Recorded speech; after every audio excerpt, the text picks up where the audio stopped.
করোনার জন্য দীর্ঘ 1 বছরের বেশি দিন পর শিক্ষা প্রতিষ্ঠান খুলবে। তার জন্য খুবই চিন্তিত আছি। আমার মতো অনাথকে পড়াশোনার খরচ চালাবে কে? বাবা মা মারা যাওয়ার পর চাচার কাছে মানুষ হয়েছি। তাদের কাছে আর কত বোঝা হয়ে থাকবো। উপরের কথাগুলো ফাহিমকে বলছিলাম। তোর আব্বুর অনেক জমি জমা ছিল, সেগুলো কি হয়েছে? আছে, তবে আমার চাচার কাছে আছে। বড় চাচার কাছে জমি নেই, তবুও চাচা চাচি আমাকে তাদের ছেলে মেয়েদের মতো বড় করছে। বাকি চাচা আমাকে একদিনও খোঁজ খবর নেয়নি। তোর এগুলো কেমন চাচা? বুঝি না। তোর আব্বুর সম্পত্তি দখল করেছে, কিন্তু তোর কোনো খোঁজ খবর নেয় না। বাদ দে, দিন দিন করোনা ভাইরাস বেড়েই চলেছে। লকডাউনে অনেকের ক্ষতি হয়ে গেছে। আমরা যারা টিউশনি করে মেস খরচ আর পড়াশোনার খরচ বহন করতাম, তাদের সবার টিউশনি চলে গেছে। জানি না কলেজ খোলার পর টিউশনি জোগাড় করতে পারবো কিনা।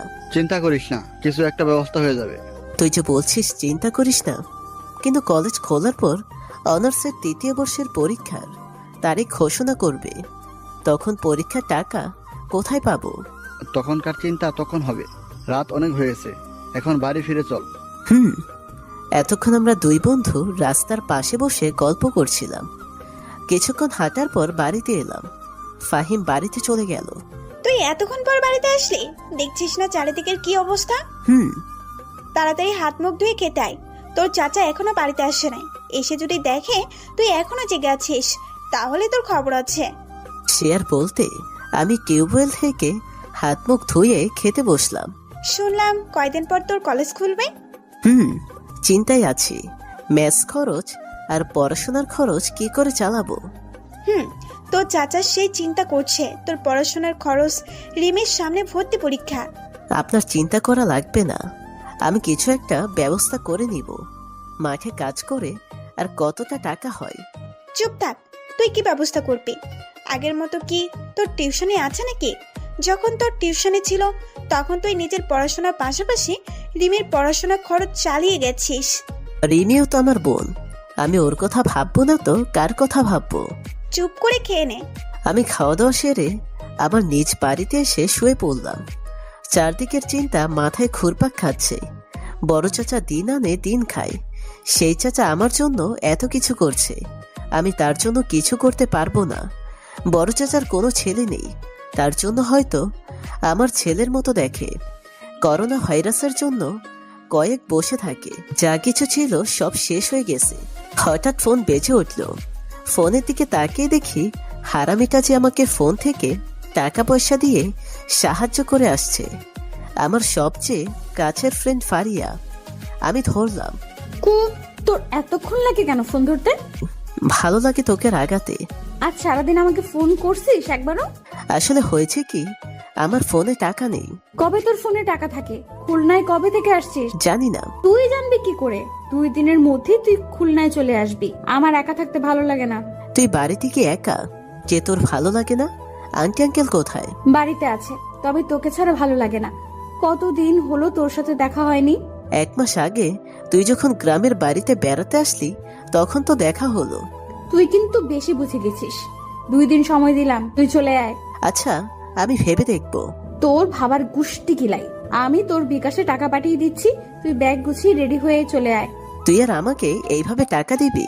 আঙ্কেল আন্টি জানলে কি ভাববে? বললাম তো, তুই একটু বেশি বুঝে গেছিস। আসার সময় মাস্ক পরে আসবি, করোনা ভাইরাস বাড়ছে কিন্তু। এখন ঘুমিয়ে পড়। কিন্তু তখনই ফারিয়া ফোন কেটে দিল। এই মেয়েটাকে নিয়ে আর পারা যায় না। ছোট থেকে একসাথে পড়াশোনা করতাম, তখন থেকে আমার সব খরচ চালিয়ে আসছে ফারিয়া। ফারিয়ার আব্বুর ব্যবসার জন্য ওর বিভাগীয় শহরে থাকে। ভাগ্যক্রমে আমার আর ফারিয়ার খুলনা বুয়েটে চান্স পাই। সকালে ঘুম থেকে উঠে দেখি বিকাশে টাকা এসেছে। আমি ইনবক্স চেক করে দেখি 5,000 টাকা, আর আমার নাম্বারে টাকা রিচার্জ করে দিয়েছে। আমি ফোন রেখে রুম থেকে বের হয়ে এসে হাত মুখ ধুয়ে চাচাদের বাড়িতে এলাম। কিছু বলবি? তাড়াতাড়ি বল, আমাকে মাঠে কাজ করতে যেতে হবে। ভাবছি আমি আগামীকাল খুলনায় চলে যাব। আচ্ছা ঠিক আছে, আমি কিছুটা ব্যবস্থা করেছি। ব্যবসা করা লাগবে না, আমার কাছে কিছু টাকা আছে, তাই দিয়ে হয়ে যাবে। ঠিক আছে, তোর চাচিকে বল জামা কাপড় পরিষ্কার করে নিস। আচ্ছা চাচা, কোদাল দিয়ে মাঠের দিকে চলে গেল। আচ্ছা, আমি খেতে বসলাম। চাচি আমাকে খেতে দিল। কিছুক্ষণের মধ্যেই খাওয়া শেষ। আমার রুমে এলাম, ফোন নিয়ে ফারিয়াকে ফোন দিলাম। টাকা পাইছিস? হুম। তুই আগামীকাল সকালে ট্রেনে চলে আয়, আমি তোর জন্য একটা মেস দেখছি। ম্যাচ দেখা লাগবে না, আমার আগের ম্যাচে সিট আছে, সেখানে গিয়ে উঠবো। ঠিক আছে, তোর যা ইচ্ছা। হুম।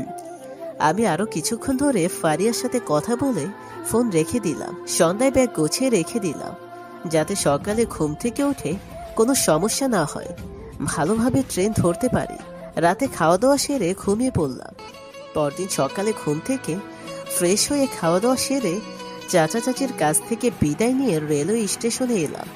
তারপর টিকিট কেটে ট্রেনে উঠে বসলাম।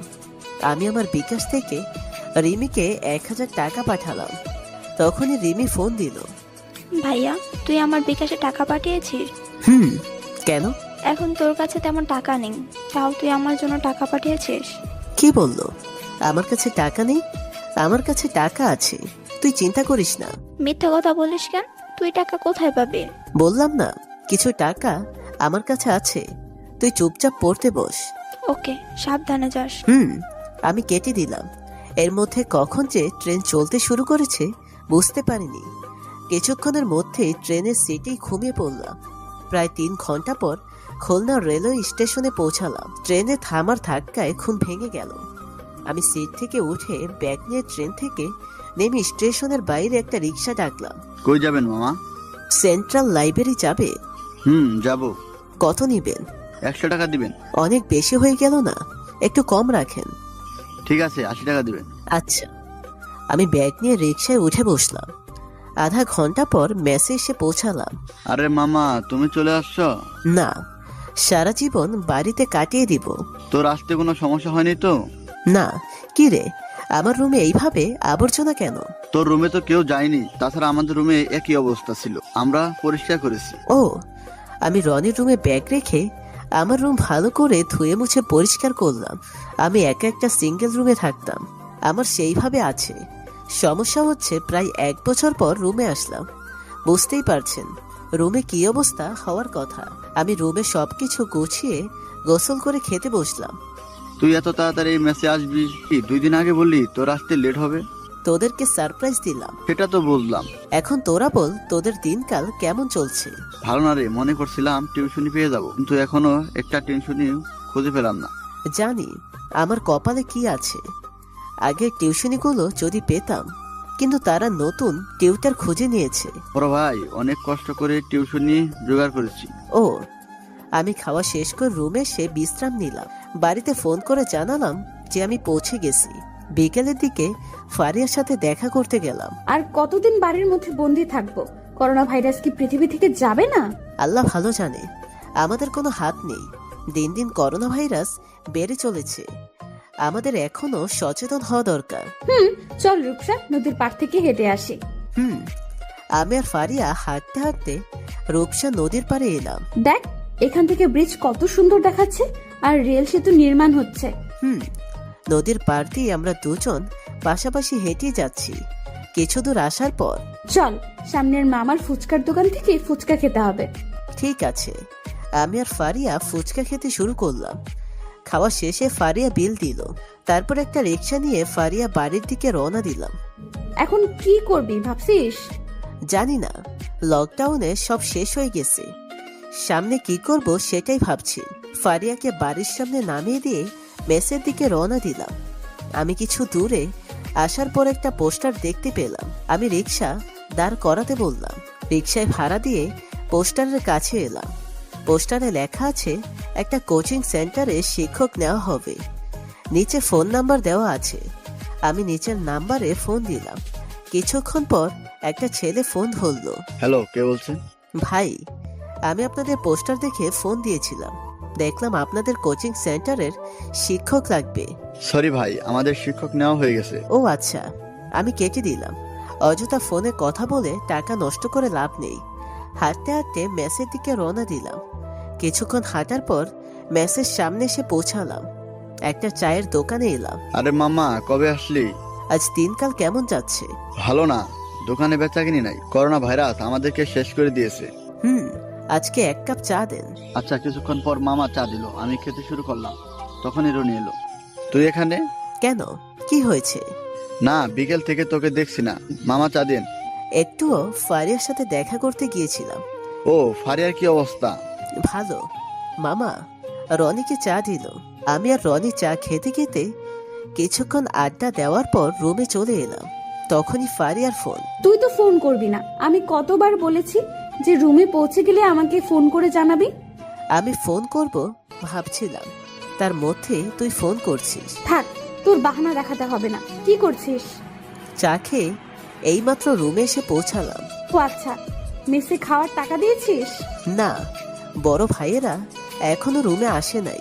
ঠিক মতো খাওয়া দাওয়া করবি, আগের মতো করবি না। সকালের খাবার দুপুরে, দুপুরের খাবার রাতে খাবি না। ঘুম থেকে উঠতে দুপুর হয়ে যায়, আর রাতে টিউশনি করাতে গেলে নাস্তা খেলে হয়ে যায়। চুপ!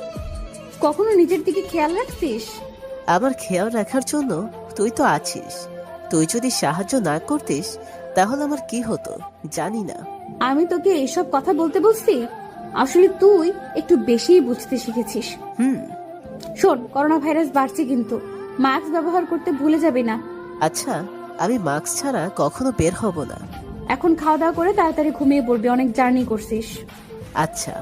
কিছুক্ষণ কথা বলার পর ফোন কেটে দিয়ে খেতে বসলাম। খাওয়া দাওয়া শেষ করে বড় ভাইয়ের রুমে এলাম। কিরে, কখন আসলি? দুপুরে আসছিলাম, আপনার সাথে দেখা হয়নি। দিন কেমন চলে? তেমন ভালো না, মিলের টাকা দিতে আসছিলাম। আই, ওই দিন ঠিক আছে। আমি কিছু টাকা জমা দিলাম। সাগর জার্নি করে আসছে, ঘুমিয়ে পড়বে। আচ্ছা। আমি ভাইয়ের সাথে কথা বলে রুমে এসে শুয়ে পড়লাম। পরের দিন ঘুম থেকে উঠে ফ্রেশ হয়ে নাস্তা করতে দোকানে এলাম। মামা, চা আর বিস্কুট দেন। আচ্ছা মামা, তুমি বিস্কুট নিয়ে খেতে থাকো, আমি চা দিচ্ছি। আচ্ছা। আমি বিস্কুট নিয়ে খেতে শুরু করলাম। খাওয়া শেষ করে পানি খেয়ে চা খেতে শুরু করলাম। চা খাওয়া শেষ করে রুমে এলাম। রুমে এসে আগের ছাত্রদের বাবা মার কাছে ফোন দিলাম। কেমন আছো? জি আন্টি, ভালো। অনেকদিন পর ফোন দিলে যে? আসলে লকডাউনের জন্য বাড়িতে ছিলাম, গতকাল খুলনায় এসেছি। ও, কিন্তু আমরা নতুন একটা শিক্ষক খুঁজে নিয়েছি। আমরা মনে করেছিলাম তুমি আর আসবে না। আচ্ছা আন্টি, আমি ফোন রাখছি। আমি ফোন কেটে অন্য ছাত্র আব্বুর কাছে ফোন দিলাম। তিনিও একই বললেন। অবশেষে এক ছাত্র এর আম্মুর কাছে ফোন দিলাম। কেমন আছো? জি, ভালো আছি। আপনি কেমন আছেন? ভালো। তাই কি মনে করে ফোন করছো? আসলে টিউশনের জন্য ফোন করেছিলাম। আচ্ছা আঙ্কেল, রাফির আব্বুর সাথে আরো কিছু কথা বলে ফোন কেটে দিলাম। ভাবছি কি হবে, একটা টিউশনি করে মেস খরচ আর রিমির খরচ চালাবো কি করে। সামনে রিমির অ্যাডমিশনের জন্য যাওয়া আসার জন্য অনেক খরচ হবে। চাচার পক্ষে সম্ভব না। আমাকে যে করেই হোক আরো 3টা টিউশনি জোগাড় করতে হবে। বিকেলের দিকে ঘুম থেকে উঠে রাফিকে পড়াতে গেলাম। স্যার কেমন আছেন? ভালো আছি। তুই কেমন আছিস? জি ভালো, অনেকদিন পরে দেখা আপনার সাথে। করোনার জন্য অনেক পড়া পিছিয়ে গেছো। স্যার, প্রথম থেকে শুরু করলে ভালো হয়। তুমি যা বলবে তাই হবে। এখন বই বের করো। আমি রাফিকে পড়ানো শুরু করলাম। দেখো রাফি, করোনার জন্য অনেক পিছিয়ে গেছো, এখন তোমাকে বেশি পড়তে হবে। জি স্যার, আমি রাফিকে কিছুক্ষণ পড়ানোর পর আন্টি নাস্তা নিয়ে এলো। পড়াতে পড়াতে কিছু নাস্তা করে নাও। করোনার আগে তুমি 1 মাসের বেতন দেবে, তার টাকা নাও। আচ্ছা, আমার তো মনে ছিল না যে আমি 1 মাসের বেতন পাবো। রাফিকে একটু ভালো করে পড়াও, হারামজাদাটা সব ভুলে গেছে। জি। তুমি পড়াও, আমার কিছু কাজ আছে। আচ্ছা আন্টি। আমি রাফিকে পড়াতে পড়াতে আমি আর রাফি নাস্তা শেষ করে নিলাম। রাফিকে পড়ানো শেষ করে ফারিয়ার সাথে দেখা করতে এলাম। এতক্ষণ কোথায় ছিলে? টিউশনিতে গিয়েছিলাম। টিউশনি কোথায় পাইছিস? আগে রাফিকে পড়াতাম না, রাফিকে আবার পড়াতে শুরু করছি। ও আচ্ছা, তোর গার্লফ্রেন্ড নাই কেন? গরিবের আবার গার্লফ্রেন্ড। তাছাড়া তুই আমার খোঁজ খবর রাখিস, এই যথেষ্ট। আমি আছি মানে? আমার যখন বিয়ে হয়ে গেলে তখন কি হবে? তখন দেখা যাবে। তুই আমার বিয়ের পর বিয়ে করিস, কেমন? তোর দেখে শখ বেশি। যদি বাড়ি থেকে বিয়ে দেয় তখন কি হবে? জানি না। আজ করোনার সময়ের বেতনের টাকা পেলাম। কত? আমি পকেট থেকে টাকার খাম বের করে খুলে দেখি 3000 টাকা আছে। 500 টাকা বেশি দিয়েছে। চল, এই টাকা দিয়ে তোকে কিছু ট্রিট দেই। তোর এই টাকা খরচ করতে হবে না। কিন্তু চুপ কর, আম্মু আজ তোকে বাড়িতে যেতে বলেছে। কেন? আম্মু তোর জন্য রান্না করেছে, তোকে অনেক দিন দেখেনি। ও, আমি আর ফারিয়া একটা রিক্সা নিয়ে ফারিয়াদের বাড়িতে এলাম। সাগর, কেমন আছো? জি, ভালো আছি। তোমরা বসো, আমি আসছি। আন্টি রান্নাঘরে চলে গেল। ফারিয়ার বোন ফারিয়া এলো। আপনি আমাদের বাড়িতে আসছেন কেন? আমাদের বাড়ির রাস্তা তো ভুলেই গেছেন। তাই তুই সামলে ফারিনকে। আপু, তুমি রাগ করছো কেন? করোনা ভাইরাসের জন্য আসতে পারেনি। প্রতিদিন আপুকে খোঁজ নেন, কিন্তু আমার একজনও খোঁজ নিয়েছেন? এই রে, আমি ভুলেই গিয়েছিলাম। আমি ফারিনকে পাশে বসলাম। ফারিনের বয়স 6 বছর, কিন্তু খুব পাকনা হয়েছে। ভাইয়া, আমি আপনার সাথে কথা বলবো না। আপনি আমার খোঁজ নেন না। 1 বছর আমার সাথে কথা বলেননি। তোমার উপর ফারিন অভিমান করছে, এবার তুমি অভিমান ভাঙাও। তারপর আন্টি আমাদেরকে কফি আর নাস্তা দিল। আমরা কফি খেতে শুরু করলাম। আন্টি, আঙ্কেলকে দেখছি না যে? তোমার আঙ্কেল খুলনার বাইরে গেছে, 2 দিন পর ফিরবে। তোমার দিনকাল কেমন কাটছে? ভালো। আমি ফারিয়ার অভিমান ভাঙানোর জন্য পকেট থেকে চকলেট বের করে দিলাম। আমাকে চকলেট দিয়ে রাগ ভাঙানোর চেষ্টা করলে হবে না। তাহলে কি করতে হবে? আমাকে এখন ঘুরিয়ে নিয়ে আসতে হবে। আচ্ছা। তাহলে আমিও যাব? না, তুই এখন যাবি না। সারাদিন তুই ঘুরে বেড়াবি আমাকে নিয়ে। তুমি রেডি হয়ে আসো। ফারিন কিছুক্ষণ পর রেডি হয়ে এলো। আমি আর ফারিন বাড়ি থেকে বের হয়ে একটা রিক্সা নিয়ে ঘুরতে বেরালাম। তারপর ফারিনকে ফুচকা খাইয়ে বাড়িতে এলাম। আপু, আমি আর ভাইয়া অনেক ঘুরেছি, ফুচকা খাইছি। ভাইয়ের কাছে টাকা নেই, কতগুলো টাকা খরচ করলি? ফারিয়া, তুই ওকে বকছিস কেন? তোর ট্রিট না হয় ফারিনকে দিলাম, আমার বেশি খরচ হয়নি। ঠিক আছে। আমি আর ফারিন বসে গল্প করছি, তখন আন্টি খাওয়ার জন্য টেবিলে ডাকলো। লজ্জা করবে না, মেসের ঠিক মতো খাওয়া হয় না। আচ্ছা। আন্টি আমাদেরকে খাবার বেড়ে দিল। আম্মু, ওকে আরেকটু সবজি দাও। না আন্টি, আন্টি আমাকে আরো সবজি দিল। সবজি দিয়ে খাবার শেষ করার সাথে সাথে ফারি আমার প্লেটে মাংস তুলে দিল। এত মাংস খেতে পারবো না। আমি কষ্ট করে খাওয়া শেষ করি। আবার আন্টি মাংস তুলে দিল, সাথে দই। আমি একটুও উপরের দিকে তাকালাম। আমার তো পেটের মধ্যে ঢুকছে না। মনে মনে বললাম, আমি অনেক কষ্ট করে খাওয়া শেষ করলাম। তারপর হাত মুখ ধুয়ে ফেললাম। কিছুক্ষণ পর ফারিয়াদের বাড়ি থেকে বের হলাম। হাঁটতে শুরু করলাম, কিন্তু এ কি, প্রচুর খাবার খাওয়ার ফলে আমি হাঁটতে পারছি না। মনে হচ্ছে পেট ফেটে যাবে। তখন একটা রিক্সা ডাকলাম। কোথায় যাবেন? কেন্দ্রীয় লাইব্রেরিতে যাব। উঠে বসেন। আমি রিস্কায় উঠে বসলাম। মামা রিস্কা চালাতে শুরু করলো। কিছুক্ষণের মধ্যেই মেসে এসে পৌঁছালাম। তোর এই অবস্থা কেমন করে হলো? আর বলিস না, ফারিয়াদের বাড়িতে দাওয়াত ছিল। এবার বুঝতে পেরেছি ফারিয়া কেন যে তোকে একা দাওয়াত দেয়। আচ্ছা, এইবার দাওয়াত দিলে তোদের কথা বলবো। আমার কাছে হজমের ওষুধ আছে, খেয়ে নে। তাড়াতাড়ি দে, আমার গলা পর্যন্ত আটকে আছে। তাহলে ওষুধ খেয়ে নে। রাকিবের কাছ থেকে ওষুধ নিয়ে ওষুধ খেলাম। কিছুক্ষণ পর কিছুটা শান্তি পেলাম। আমি ফারিয়াকে ফোন করে জানিয়ে দিলাম যে আমি রুমে পৌঁছে গেছি। বিকেলে দেখে কোথায় গিয়েছিলি? টিউশনিতে গিয়েছিলাম। আগের একটা টিউশনি পেয়েছি। ভালো। আমরা সবাই মিলে অনেক রাত পর্যন্ত আড্ডা দিলাম। তারপর সবাই যার যার রুমে এসে ঘুমিয়ে পড়লাম। সকালে ঘুম থেকে উঠে ফ্রেশ হয়ে নিলাম। ঘুম থেকে উঠতে দুপুর হয়ে গেছে। মেস থেকে বের হয়ে চায়ের দোকানে এলাম। মামা, চা দেবো? হ্যাঁ। আমি একটা কেক নিয়ে খেতে শুরু করলাম। খাওয়া শেষ করে পানি খেয়ে চা খেতে শুরু করলাম।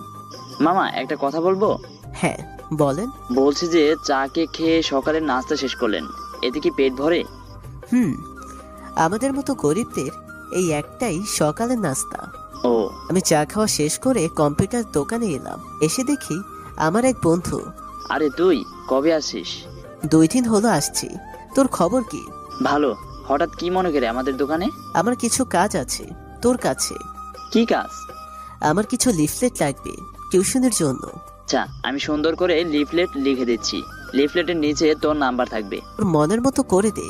নীল কম্পিউটারে টাইপিং করতে শুরু করলো। কিছুক্ষণ পর লেখা শেষ করলো। দোস্ত, কয়টা দেব? 20টার মতো দে। নীল 20টা লিফলেট প্রিন্ট করে দিল। হয়ে গেছে। কত দিব তোকে? তুই কাগজের দাম দিস শুধু, আমার কোনো টাকা দিতে হবে না। 20 টাকা দিলে হবে। আচ্ছা। আমি 8 নিলাম। তারপর বিল দিয়ে নীলের কাছ থেকে বিদায় নিলাম। কিছুক্ষণ হাঁটার পর একটা দেয়ালের সাথে লিফলেট 8 দিয়ে আটকে দিলাম। আবার হাঁটতে শুরু করলাম। আবার একটা দেয়ালে লিফলেট লাগালাম। শেষ লিফলেট লাগাতে যাব তখনই একটা আঙ্কেল বলে উঠল, এই ছেলে দেওয়ালে লিফলেট মারছো কেন? টিউশনের জন্য। এই ছেলে দেওয়ালে লিফলেট মারছো কেন? সরি আঙ্কেল, আমি বুঝতে পারি নাই। ঠিক আছে, কই দেখি তোমার লিফলেট। জি আঙ্কেল, আমি আঙ্কেলের কাছে লিফলেট দিলাম। তুমি বিশ্ববিদ্যালয়ে পড়াশোনা করো দেখি, আবার সুন্দর একটা বিষয় নিয়েও পড়াশোনা করো। জি আঙ্কেল। তুমি টিউশনি করাও কেন? আসলে আমি অনাথ, বড় চাচার কাছে মানুষ হয়েছি, কিন্তু বড় চাচার অবস্থা তেমন ভালো না। মেস পড়াশোনার খরচ আর বাড়িতে কিছু টাকা পাঠায়। তোমার কথা শুনে আমি একটু কষ্ট পেলাম। তোমার লিফলেট আমার কাছে থাকলো, যদি প্রয়োজন হয় ফোন করব। ধন্যবাদ আঙ্কেল। আমি আবার হাঁটতে শুরু করলাম, উদ্দেশ্য রুমের দিকে। দুপুর হয়ে গেছে, গরমে শরীর ঘামে ভিজে গেছে। কিছুক্ষণ হাঁটার পর মেসে এসে পৌঁছালাম। তুই তো গেমে গেছিস কেন? বাহির অনেক রোদ, তার উপর অনেক রাস্তা হেঁটে এসেছি। তুই ফ্যানের নিচে কিছুক্ষণ বস, গোসল করে নিস, না হলে ঠান্ডা লাগবে। আমি ফ্যানের নিচে কিছুক্ষণ থাকার পর গোসল করে খেতে বসলাম। তখনই ফারিয়ার ফোন। সেই সকাল থেকে ফোন দিচ্ছি, তুই আমার ফোন ধরছিস না কেন?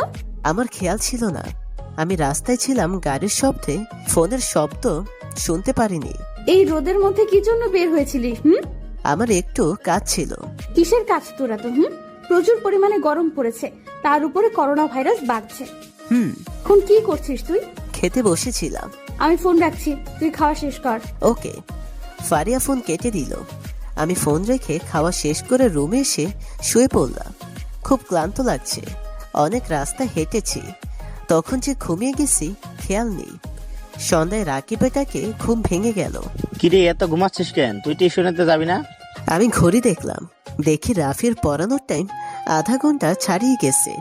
আমি বেড থেকে উঠে ফ্রেশ হয়ে তাড়াতাড়ি রেডি হয়ে পড়াতে এলাম। স্যার আপনার আসতে এত দেরি হলো কেন? ঘুমিয়ে পড়ছিলাম, তুমি 5 মিনিট পরে আমাকে পড়া দাও। আচ্ছা।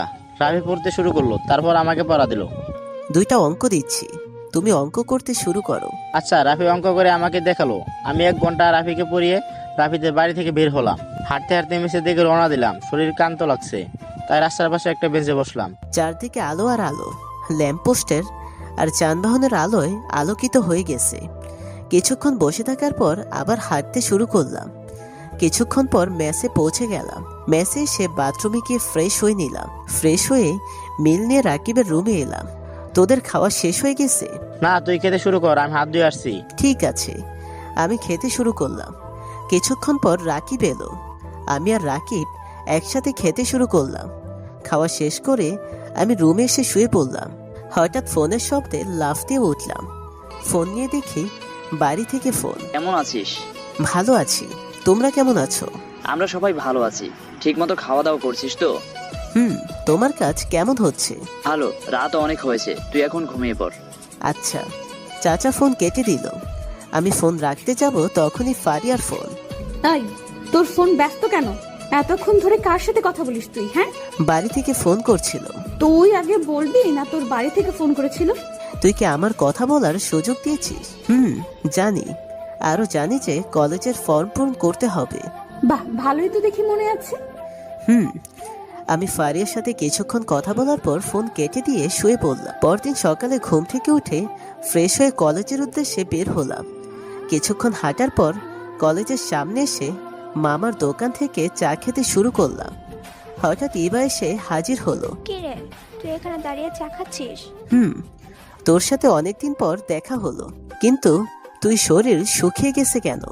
আর বলিস না, এতদিন কলেজ বন্ধ, টেনশনে ছিলাম। ও, আমি আর ইভা দুজন পাশাপাশি বসে কথা বলছি, তখনই পেছন থেকে কান ধরল কে। আমি মাথা ঘুরিয়ে দেখি ফারিয়া রেগে আগুন। হারামি, তুই কলেজে আসছিস, তুই আমাকে ফোন করছিস? কান ছাড়, ব্যথা লাগছে। মনে ছিল না। ব্যথা লাগুক, আর এমন করবি বল? না। ফারিয়া কান ছেড়ে দিল। সকালে নাস্তা করছিস? চা তোর নাস্তা হলো কি করে? তার মানে তুই চা খেয়ে সারা সকাল কাটিয়ে দিবি? আরে আমি সকালে মেস থেকে নাস্তা করেছি। থাক, মিথ্যা বলতে হবে না, চল ক্যান্টিনে গিয়ে কিছু খেয়ে আসি। আমার কাছে তেমন টাকা নেই, তোরা যা। চল বলছি। আমি ওদের চোরাচুরির কারণে নাস্তা করে ক্লাসরুমে গেলাম। কিছুক্ষণ পর স্যার এলো। কেমন আছো তোমরা? জি স্যার, আমরা সবাই ভালো আছি। আপনি কেমন আছেন? ভালো। তোমাদের ফর্ম পূরণ করতে হবে 5 তারিখের মধ্যে। স্যার কত টাকা? 4500 টাকা। 1 বছর পড়াশোনা হয়নি, জানি না তোমরা কিভাবে পরীক্ষা দিবে। সবাই মাস্ক পরে কলেজে আসবে, তোমাদের কিছু পড়া দেই। স্যার আমাদের কিছু পড়া দিল, তারপর ক্লাস শেষ করলো। এক এক করে সব কয়টা ক্লাস শেষ হলো। মেসে যাবি না? তুই চলে যা, আমি হাঁটতে হাঁটতে মেসে যেতে পারবো। তুই চুপচাপ আমার গাড়িতে উঠে বস। আচ্ছা। আমি ফারিয়ার গাড়িতে উঠে বসলাম। ফারিয়ার গাড়ি চালক গাড়ি ড্রাইভ করতে শুরু করলো। আমি ভাবছি এই কয়দিনে টাকা কিভাবে জোগাড় করব। তুই চুপচাপ কেন? কই? আমি দেখছি তুই চুপচাপ বসে কি ভাবছিস। কিছু না। কিছুক্ষণ পর আমার মেসে চলে এলো। আমি গাড়ি থেকে নামলাম। সন্ধ্যায় দেখা হবে। তুই সাবধানে যাস। মামা, গাড়ি সাবধানে ড্রাইভ করবেন। ওকে মামা। ফারিয়া চলে গেল। আমি রুমে এসে ফ্রেশ হয়ে কিছুক্ষণ বিশ্রাম নিয়ে খেতে বসলাম। দোস্ত, এখন টাকা কোথায় পাবো? জানি না, তোদের তো একটা ব্যবস্থা হয়ে যাবে, কিন্তু আমার কি হবে? তুই চিন্তা করিস না, তোর ব্যবস্থা হয়ে যাবে। আল্লাহ ভরসা। আমি খাওয়া শেষ করে রুমে এসে শুয়ে পড়লাম। এইভাবে কেটে গেল কয়দিন। ফারিয়ার সাথে দেখা আর রাফিকে পড়ানো যাওয়া। আমি এই কয়দিনে টাকা জোগাড় করার জন্য অনেক চেষ্টা করছি, কিন্তু পারিনি। টিউশনির এখনো মাস পূরণ হয়নি। আগামীকাল শেষ তারিখ টাকা জমা দেওয়ার। এখন কি করবি? দেখি একটা চেষ্টা করি। বিকালে ঘুম থেকে উঠে রাফিকে পড়াতে এলাম। স্যার কেমন আছেন? ভালো আছি, তুমি পড়া দাও। হঠাৎ আন্টি বলল, সাগর, তোমাকে কয়দিন ধরে দেখছি একটু টেনশনে আছো। না আন্টি। বলো, কোনো সমস্যা নেই। আসলে আন্টি, আমার আগামীকাল কলেজের ফর্ম পূরণের শেষ, কিন্তু টাকা জোগাড় করতে পারছি না। ও, তুমি এই কথা আগে বলবে না? বাড়িতে যা টাকা ছিল সব ব্যাংকে রেখে আসছি আজ।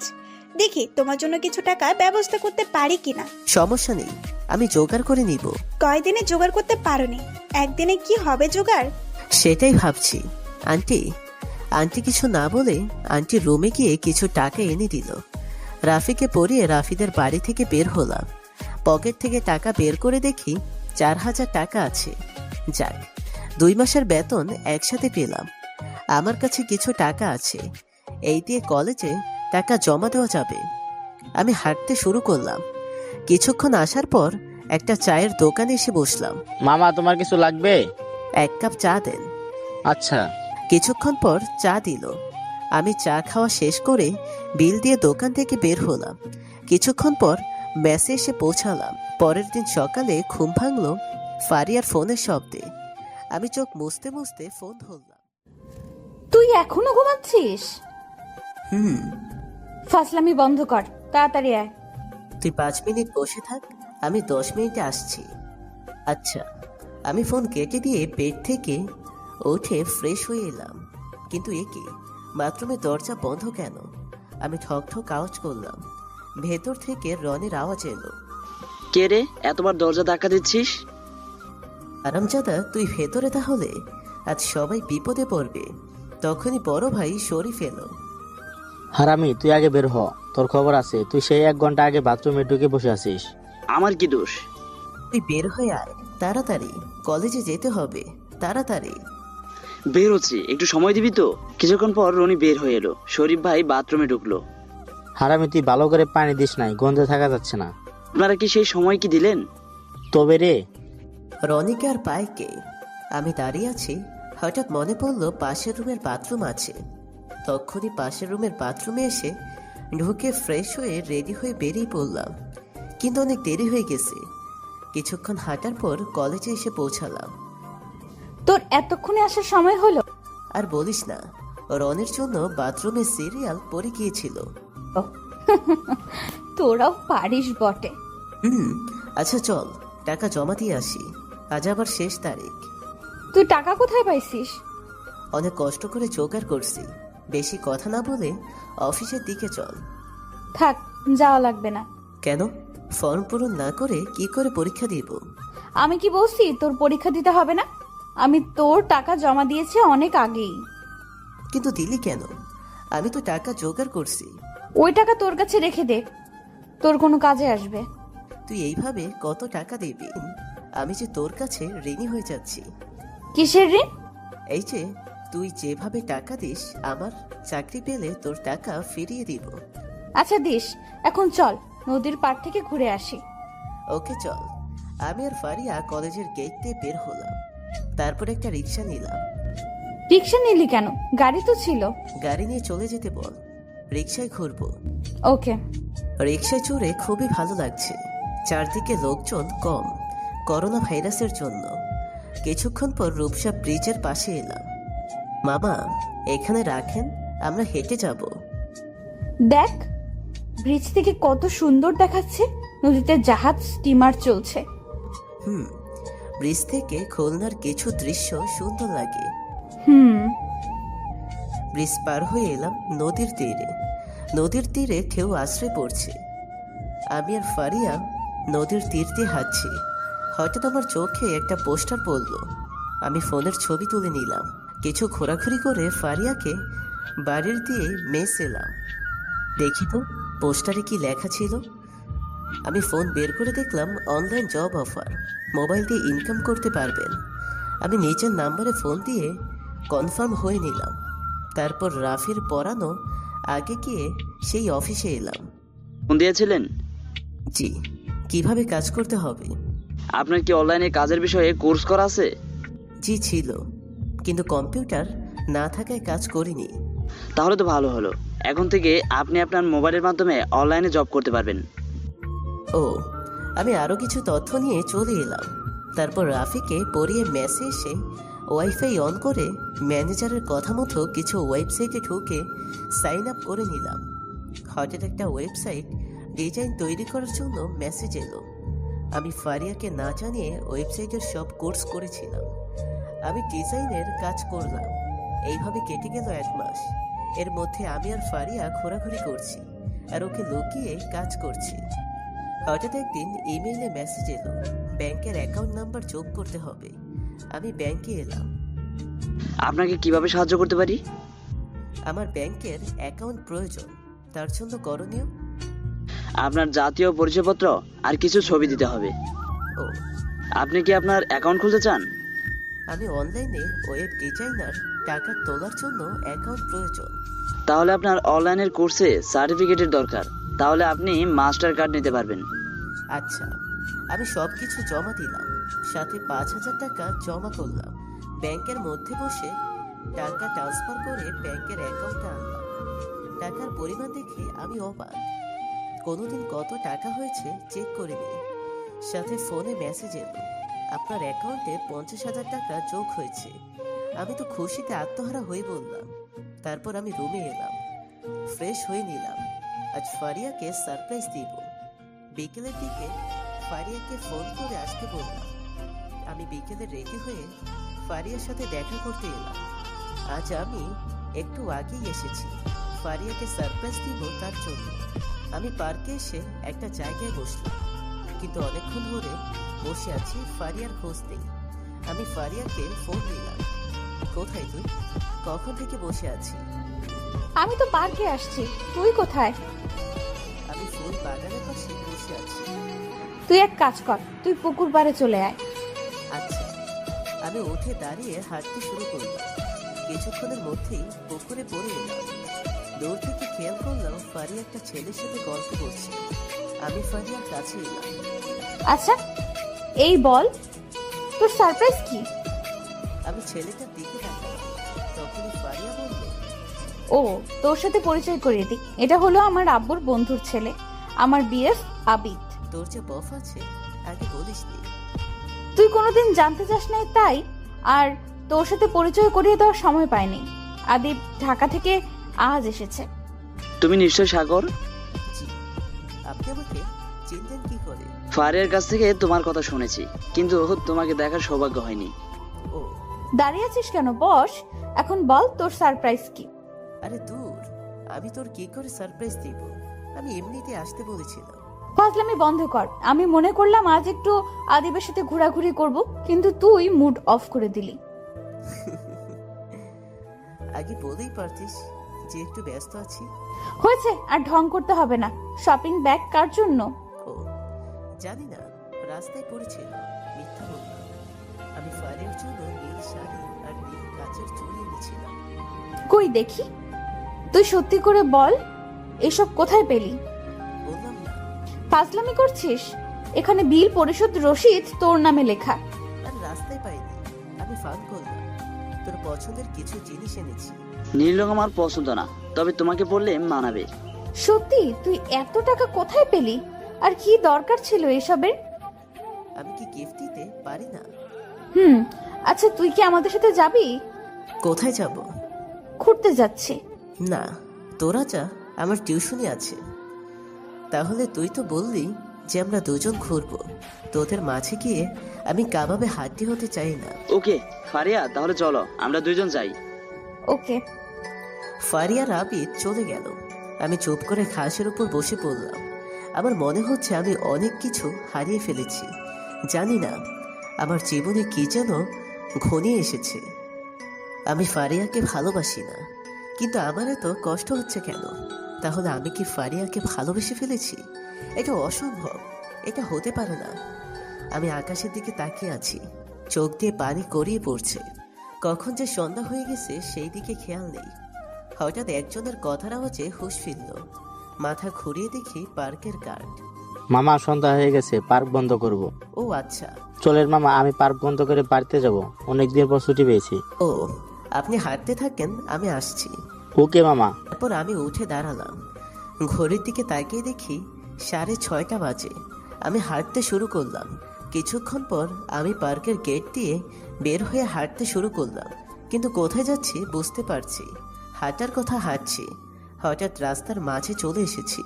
বুঝতে পারি তখনই একজন আমার হাত ধরে টানলো। আমি মাথা ঘুরিয়ে দেখি রনি। তোর কি হয়েছে? এভাবে রাস্তার মাঝখানে কেউ যায়? আমি যদি তোর হাত ধরে টান না দিতাম তাহলে কি অবস্থা হতো? সরি, আমি বুঝতে পারিনি। তোর শরীর ঠিক আছে তো? হ্যাঁ, আমি ঠিক আছি। আমার আবার কি হবে?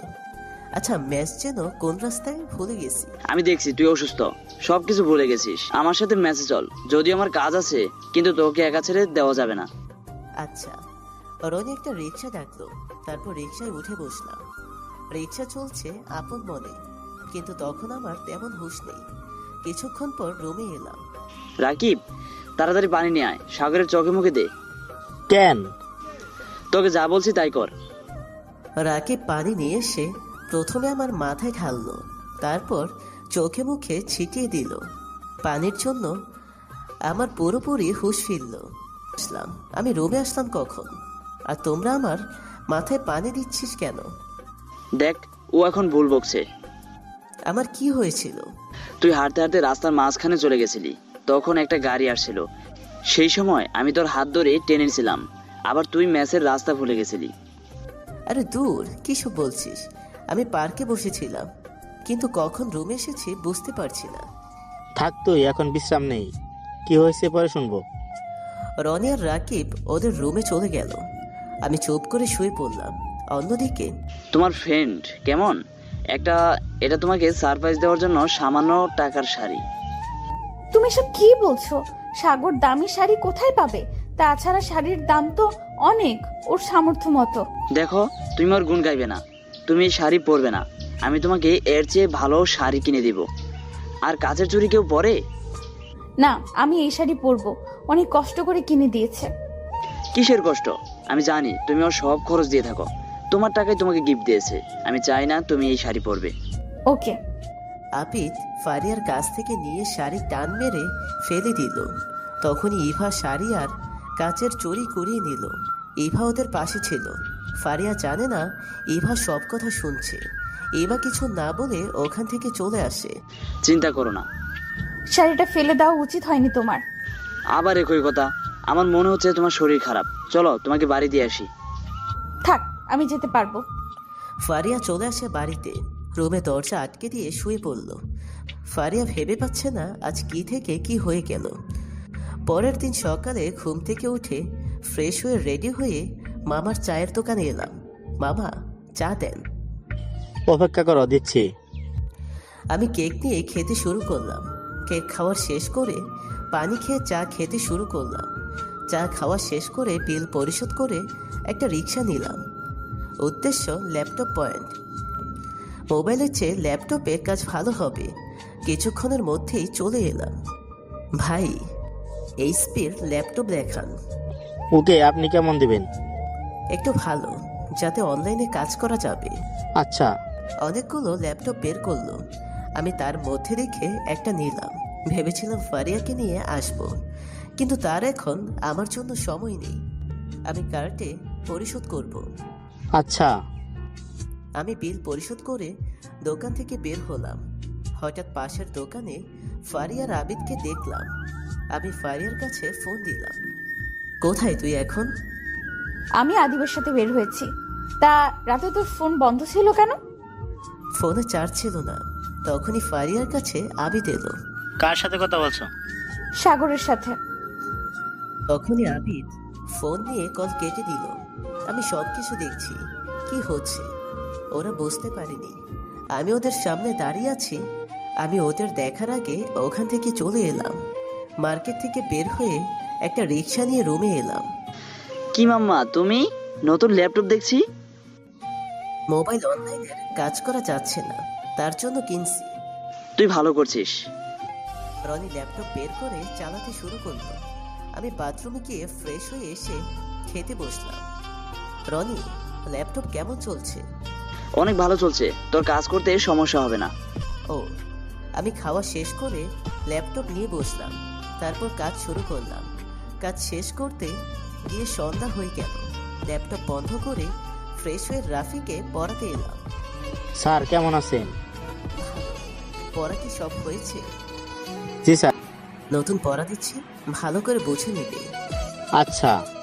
আমি রাফিকে পড়ানো শেষ করে রাস্তা দিয়ে হাঁটতে শুরু করলাম।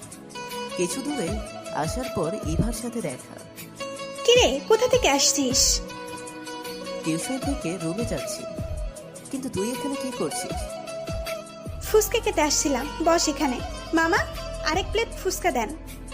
তোর দিনকাল কেমন যাচ্ছে? ভালো। ফারিয়াকে ফোন দিয়েছিলাম, বললো একটু পরে আসবে। ফারিয়া আবিদের সাথে আছে। ও, আমাকে ফুচকা দিল। আমরা দুজন বসে ফুচকা খেতে শুরু করলাম। এখন বল, তোর বফ কেমন আছে? কো, আমার বফ কে ছিল শুনি? ও, আমি মনে করলাম লকডাউনে বফ হয়েছে। তার দরকার নেই। কিছুক্ষণ পর ফারিয়া এলো। না মানে রাফিকে পরিয়ে রুমে যাচ্ছিলাম, হঠাৎ ইভার সাথে দেখা হলো। ও, ফারিয়াকে ফুচকা দিল। আমরা সবাই বসে ফুচকা খেতে খেতে আড্ডা দিচ্ছি। আবিদের খবর কি? ভালো। সব সময় ওর সাথে কথা হয়। ভালো। তোদের দুইজনের বাড়ি থেকে কি বলছে? বাড়িতে এখনো কেউ কিছু জানে না। তাহলে বাড়িতে বল। সাহস পাচ্ছি না রে। ও, আমি চুপচাপ ওদের কথা শুনে যাচ্ছি। কি রে, তুই চুপ করে বসে আছিস কেন? আমি কি বলবো? ও, আচ্ছা, এখন উঠি, অনেক রাত হয়ে গেছে। হুম। আমি মানিব্যাগ বের করলাম, তখন ইভা বলল, আমি তোদের খেতে দিয়েছি, আমি বিল দিব। ঠিক আছে। সাগর, তুই ফারিয়াকে বাড়িতে পৌঁছে দিয়ে রুমে চলে যা। আচ্ছা। আমি একটা রিক্সা নিলাম। তারপর দুজন রিক্সায় উঠে বসলাম।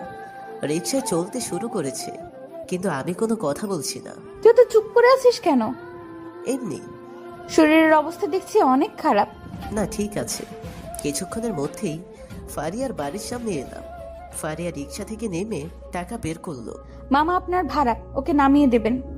ফারিয়া, সাবধানে থাকিস। এই শোন, তোর কাছে তো টাকা নেই, এই 2000 টাকা রেখে দে। আমার লাগবে না, আমার কাছে আছে। বেশি কথা আমার পছন্দ না। মামা চলেন। মামা রিক্সা চালাতে শুরু করলো। কিছুক্ষণ পর মেসের রুমে ঢুকে কিছুক্ষণ বসার পর ফ্রেশ হয়ে নিলাম। তারপর ফারিয়ার কাছে ফোন দিলাম। কি হয়েছে, ফোন দিচ্ছিস কেন? না মানে তুই বলিস না যে আমি রুমে আসলেই তোর কাছে ফোন দিতে? আচ্ছা, আমি একটু ব্যস্ত আছি। আদিব ফোন দিবে, যদি ব্যস্ত পাই রাগ করবে। ও, তাহলে আমি ফোন রাখলাম। ফারিয়া ফোন কেটে দিল। আমি খেতে বসলাম। খাওয়া শেষ করে কাজ করতে বসলাম, কারণ ফারিয়ার টাকা ফিরিয়ে দিতে হবে। এইভাবে কেটে গেল 10 দিন।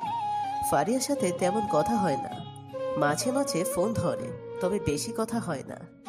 একদিন আমি পার্কে বসে আছি, হঠাৎ কিছু দূর নজর গেল। আবিদার একটা মেয়ে বসে গল্প করছে। আমি ওদের নজর এড়িয়ে পাশে গিয়ে কথা শুনতে লাগলাম। যা শুনলাম তার জন্য প্রস্তুত ছিলাম না। আমি ফোন বের করে কয়েকটা পিক তুললাম, তারপর ভিডিও অন করে দিলাম। হঠাৎ মেয়েটি আবিদকে চুমু দিল। বাহ, এটুকুই যথেষ্ট। আমি ওদের নজর এড়িয়ে পার্ক থেকে বের হয়ে আসলাম। তারপর আমি ফারিয়ার কাছে ফোন দিলাম। হ্যাঁ বল। তুই কোথাও এখন? বাড়িতে আছি। তুই এখনই পার্কে চলে আয়। কি হয়েছে? তুই আসলেই বলবো। আমি ফোন কেটে দিয়ে কিছুক্ষণ অপেক্ষা করলাম। এর মধ্যে ফারিয়া এসে হাজির হলো। কি হয়েছে? আবিদের সাথে একটা মেয়েকে দেখেছি, তাই ফোন করছি। সত্যি বলছিস তো? আমি ফোন দিয়েছিলাম, ও বলল বাড়িতে আছে। বিশ্বাস না হয় চল আমার সাথে। আমি আর ফারিয়া হাঁটতে হাঁটতে এলাম, কিন্তু এ কি, আবির আর সেই মেয়েটি গেল কোথায়? এখানেই ছিল। কোথায় আবিদ? শুনি। এখানে একটা ছেলে একটা মেয়ে বসে আছে, তুই আমার সাথে ফাজলামি করছিস? সত্যি বলছি, এখানে ছিল। আমার কথা বিশ্বাস কর। তোর কথা আমি কি বিশ্বাস করব? আবিদ বলেছিল তুই আবিদকে সহ্য করতে পারিস না, আজ আবিদের কথা সত্যি হলো। আমি সত্যি বলছি, এখানে আবির আর একটা মেয়ে বসেছিল। হইতেই পারে আমি তোর সাথে যখন কথা বলতে বাইরে গিয়েছিলাম তখন চলে গেছে। তুই চুপ কর, তুই আর একটা কথাও বলবি না। ঠিক আছে, আমি তোকে প্রমাণ দেখাচ্ছি। যখন ফোন বের করব তখনই ফারিয়া হনহন করে হাঁটতে হাঁটতে শুরু করলো। আমি অনেকবার ডাকছি, কিন্তু আমার কথা না শোনার ভান করে চলে গেল। এইদিকে ফারিয়া আমার উপরে রেগে আগুন হয়ে গেছে। আরেকদিন যদি আবিদকে নিয়ে ও কিছু বলে তাহলে ওর খবর আছে। আমার টাকায় চলে, ও কি ভুলে গেছে? ফারিয়া গাড়ি নিয়ে বাইরে চলে এলো। ফারিয়া আমাকে ভুল বুঝলো, কি যে হবে আল্লাহই জানে। আমি পার্ক থেকে সোজা রাফিকে পড়াতে গেলাম। স্যার, আপনার শরীর খারাপ? না তো, আমি ঠিক আছি। ও, আপনাকে দেখে মনে হচ্ছে একটু টেনশনে আছেন। তাই একটু একটু এইসব কথা বাদ দিয়ে পড়া দাও। Okay sir. আচ্ছা, আমি নতুন করে পড়া দিলাম। রাফিকে পড়া শেষ করে রুমে এলাম। তারপর ফ্রেশ হয়ে খেতে শুরু করলাম। তোর অনলাইনে কাজ কেমন হচ্ছে? ভালো। তুই অনলাইনে কোর্স করছিলি বলে আজ তুই কিছু টাকা আয় করতে পারিস। আমি খাওয়া দাওয়া সেরে রুমে বাড়িতে ফোন দিলাম। কেমন আছিস? ভালো। তোমরা সবাই কেমন আছো? ভালো। তোর চাষি কথা বলবি। ও ঠিক আছে, চাচিকে ফোন দাও। শোনো, আমি টাকা পাঠাচ্ছি। চাচা যেন ওই টাকা দিয়ে চাষ করতে পারে। আমার কাছে টাকা আছে, তোমাদের কোনো চিন্তা করতে হবে না। আচ্ছা, ফোন কেটে দিয়ে আমি ল্যাপটপ নিয়ে কাজ করতে বসলাম। কাজ শেষ করতে অনেক দেরি হয়ে গেছে। ল্যাপটপ রেখে ঘুমিয়ে পড়লাম। পরের দিন সকালে ঘুম থেকে উঠে ফ্রেশ হয়ে কলেজে গেলাম। কিরে, তুই একা কেন? ফারিহা কোথায়? জানি না রে, ফোন দিয়েছিলাম কিন্তু আমার ফোন ধরলো না। আমার মনে হয় আবিদের সাথে কথা বলছে। তোর কোনো চিন্তা করার দরকার নেই। কেন? এমনি। আমি আর ইভা গল্প করছি, তখন রনি আর রাকিব এলো। কিরে, তুই আমাদের রেখে চলে আসলি কেন? তোরা তো তেমন কলেজে আসিস না, আমি মনে করলাম তোরা আসবি না। ফারিহার কাছে ফোন দিয়ে জিজ্ঞাসা করে কখন আসবে। আচ্ছা, আমি ফারিয়ার কাছে ফোন দিয়েই যাচ্ছি, কিন্তু ফোন ধরছে না। হঠাৎ ফোন ধরে রেগে বলল, এত বিরক্ত করছিস কেন? ফোন যখন ধরছি না বুঝতে পারিস আমি কথা বলছি। সরি রে, তুই কি কলেজে আসবি? তোকে বলতে হবে? ফোন রাখ, আমি ব্যস্ত আছি। আচ্ছা, তোর যা ইচ্ছে। আমি ফোন কেটে দিয়ে চুপ করে রইলাম। কি হলো তোর আবার? কিছু না, ফারিয়া একটু ব্যস্ত আছে বলল। ও, আমরা চারজন ক্লাস রুমে এসে বসলাম। কিছুক্ষণ পর স্যার এসে আমাদের পড়া দিয়ে চলে গেল। এক এক সব কয়টা ক্লাস শেষ করে রুমে এলাম। আমি মনে মনে ভাবতে শুরু করলাম, ফারিয়ার সাথে এমন আচরণ করছে কেন, কিছুতেই বুঝতে পারছি না। এইভাবে কেটে গেল কয়দিন। আবারও আবিদের সাথে আরেকটা মেয়েকে দেখলাম। এবার আমি ফোন দিয়ে ভিডিও করলাম। হঠাৎ একদিন ফারিয়ার সাথে দেখা হলো। কি চাস? কি চাইবো আমি তো কিছুই বুঝতে পারছি না। ঠাস ঠাস করে চর মেরে দিল। আমি ভেবে পারছি না তুই এমন জঘন্য কাজ করবি। তুই আবিদকে ব্ল্যাকমেইল করছিস কেন? ব্ল্যাকমেইল? আমি ওকে ব্ল্যাকমেইল করতে যাব কেন? তুই আবিদকে সহ্য করতে পারিস না। 2 দিন আগে তুই ওর সাথে একটা মেয়ের ছবি তুলছিস। তুলেছি, সেটা ঠিক। ওটা আবিদের আরেক কফ। আমি মনে বললাম ছবি তুলেছি, কিন্তু আবিদ জানলো কি করে? মনে হয় দেখতে পেয়েছে যে আমি ওখানে ছিলাম, তার জন্য এই নাটক করেছে। তা ওই মেয়ের সাথে অফিসের মিটিং ছিল আর তাই নিয়ে তুই ওকে ব্ল্যাকমেইল করছিস? ছি ছি, তুই এত খারাপ। বিশ্বাস কর, আমি আবিদের কিছু বলিনি। চুপ, তুই আর একটা কথাও বলবি না। তুই আমার টাকায় খেয়ে আমার সর্বনাশ করতে চাস? কি বলছিস তুই? তখনই ফারিয়া আমার কলার চেপে ধরে ফারিয়ার ইচ্ছা মতো থাপ্পড় মেরে বলল, ভুলে যাস না তুই এতিম। আজ থেকে তোর সাথে আমার কোনো সম্পর্ক নেই। ফারিয়া কাঁদতে কাঁদতে চলে গেল। আমি মাটিতে বসে পড়লাম। আল্লাহ, আমি কি ভুল করেছি যে ফারিয়াকে হারিয়ে ফেলেছি? স্বপ্ন দেখতে জানলে জীবনের কাঁটাগুলো ধরা দেয় গোলাপ হয়ে। আমি বুঝতে পারছি না কি করব। ফারিয়া আমাকে ভুল বুঝে চলে গেল। আমার চোখ দিয়ে পানি গড়িয়ে পড়ছে। আমি চোখের পানি মুছে মেসের দিকে রওনা দিলাম। কিছুক্ষণের মধ্যেই মেসে এসে পৌঁছালাম। কি রে, তো কেমন দেখাচ্ছে কেন? কই, আমি ঠিক আছি। আরে বল না, কি হয়েছে? ফারিয়ার সাথে আমার ঝামেলা হয়েছে। কি? তুই আমাকে হাসালি বন্ধু। তোদের মধ্যে ঝামেলা? আমি বিশ্বাস করি না। না রে, আমাদের মধ্যে সত্যি ঝামেলা হয়েছে। ফারিয়া বলেছে তোর আর কোনো সম্পর্ক নেই। চিন্তা করিস না, আমি বলছি সব ঠিক হয়ে যাবে। তুই এখন ফ্রেশ হয়ে খেয়ে নে। আচ্ছা। আমি বাথরুমে গিয়ে ফ্রেশ হয়ে রুমে এসে শুয়ে পড়লাম। কিছু খেতে ইচ্ছে করছে না। আজ আবিদের জন্য ফারিয়া আমার সাথে ভুল বুঝলো। সেই ছোট থেকে আমার বন্ধু আজ আবিদের জন্য নষ্ট হয়ে গেল। ফারিয়ার কথা ভাবতে ভাবতে কখন যে ঘুমিয়ে গেছি বুঝতে পারিনি। সন্ধ্যায় ঘুম থেকে উঠে ফ্রেশ হয়ে রাফিকে পড়াতে না গিয়ে ল্যাপটপ নিয়ে কাজ করতে শুরু করলাম। কাজ শেষ করে ফারিয়ার রাগ ভাঙানোর জন্য ফারিয়ার কাছে ফোন দিলাম। কি হয়েছে? তুই এত ফোন দিচ্ছিস কেন? তোর সাথে আমার কোনো সম্পর্ক নেই। আমাকে ক্ষমা করে দে, আমি আবিদের সম্পর্কে কিছু বলবো না। তোকে অনেক সুযোগ দিয়েছি, আর না, তুই আমার কাছে ফোন দিবি না। দেব। এই এতিমের বাচ্চা, তুই আমার কাছে ফোন দিবি না, এটা ভালো করে শুনে রাখ। ফারিয়া আরো রেগে মেগে কথা বলে ফোন কেটে দিল। আমি আবার ফারিয়ার কাছে ফোন দিলাম, কিন্তু ফোন ব্যস্ত বলছে। আমি ফেসবুকে ঢুকে দেখি আমায় ব্লক করে দিয়েছে। আমি চুপচাপ রুম থেকে বের হয়ে এসে মামার দোকানে এলাম। কি মামা, তোমাকে চিন্তিত দেখাচ্ছে? একটু আছে, আপনি আমাকে চা দেন। ওকে। আমি চুপচাপ বসে আছি। কিছুক্ষণ পর মামা চা দিল। আমি চা খেতে খেতে ফারিয়ার কথাগুলো ভাবতে শুরু করলাম। আজ অবাক লাগছে যে আমার সাথে কথা না বলে থাকতে পারতো না, সেই আমার সাথে এমন করলো। চা খাওয়া শেষ করলাম। মামা, আপনার টাকা নেন। আচ্ছা। আমি টাকা দিয়ে রুমে এসে আবার ল্যাপটপ নিয়ে বসলাম। আমি আর ফারিয়ার সাথে যোগাযোগ করব না। যেদিন সত্যটা জানতে পারবে পরের দিন সকালে ঘুম থেকে উঠে কলেজে এলাম। কি অবস্থা তোর? ভালো। তা তোর দিনকাল কেমন যাচ্ছে? ভালো। শুনলাম তুই নাকি প্রেম করছিস। তোকে কে বললো? শুনেছি, তাই বল। আচ্ছা, তোর গার্লফ্রেন্ড নাই কেন? আমি হেসে ইভাকে বললাম, আমার মতো এতিম ছেলেকে ভালোবাসবে আমার কি টাকা আছে যে প্রেমিকা পাবো? টাকা দিয়ে কি প্রেম হয়? টাকা থাকলে কখনোই সুখ কিনতে পাওয়া যায় না। এতিমের আবার প্রেম? চল আমরা ক্লাসে যাই। চল। ফারিয়া তো আসবেই না, সে এখন আবিদকে নিয়ে ব্যস্ত আছে। ফারিয়ার সাথে তোর কি হয়েছে? আবিদকে নিয়ে ঝামেলা হয়েছে। আমি ইভাকে সবকিছু খুলে বললাম।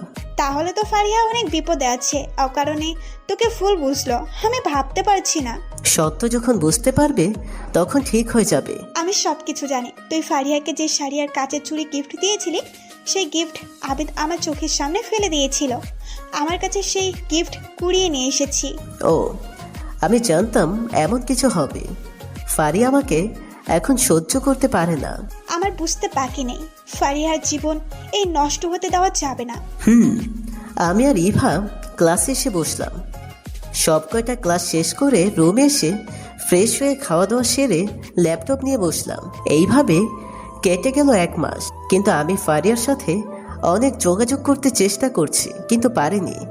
হঠাৎ একদিন ইভা ফোন করে কাঁদতে কাঁদতে বলল, তুই এক্ষুনি হসপিটালে চলে আয়, ফারিয়া অ্যাক্সিডেন্ট করেছে, ওকে হাসপাতালে নিতে হয়েছে। আমি এখনই আসছি। আমি তাড়াতাড়ি করে হাসপাতালে এসে দেখি সবাই কান্না করছে। এইসব কি বলছেন আন্টি? ফারিয়া অ্যাক্সিডেন্ট করার পর ডাক্তার বলেছে 2টা কিডনি নষ্ট হয়ে গেছে, এখন একটা কিডনি না হলে বাঁচানো যাবে না। কিডনি কি জোগাড় করতে পেরেছেন? কোথাও কিডনি পাওয়া যাচ্ছে না। হঠাৎ ডাক্তার এসে বলল, তাড়াতাড়ি কিডনির ব্যবস্থা করে, রোগীর অবস্থা খারাপ হয়ে যাচ্ছে। ডাক্তার, আমি কিডনি দেব। তুই এসব কি বলছিস? তোর মাথা ঠিক আছে? আমার মাথা ঠিক আছে। আমি জানি ফারিয়ার ঋণ কখনো পূরণ করতে পারবো না। কেউ আমাকে বাধা দিস না। তবে আমি কিডনি দিয়েছি, কেউ ফারিয়াকে বলবি না। ফারিয়া তাহলে অনেক কষ্ট পাবে। ঠিক আছে। কিছুক্ষণ পর ডাক্তার আমাকে ওটিতে নিয়ে গেল। একটা নার্স এসে আমাকে একটা ইঞ্জেকশন পুশ করে দিল। তারপর আমার কিছু মনে নেই। যখন জ্ঞান ফিরল তখন নিজেকে আইসিইউতে আবিষ্কার করলাম। আমি বেড থেকে উঠে রুম থেকে বেরিয়ে এলাম। তখন দুজনের কথা শুনতে পেলাম। কে এমন আস্তে আস্তে কথা বলছে দেখি তো। আমি একে একে দেখি আবিদার একটা ভদ্রমহিলা কথা বলছে।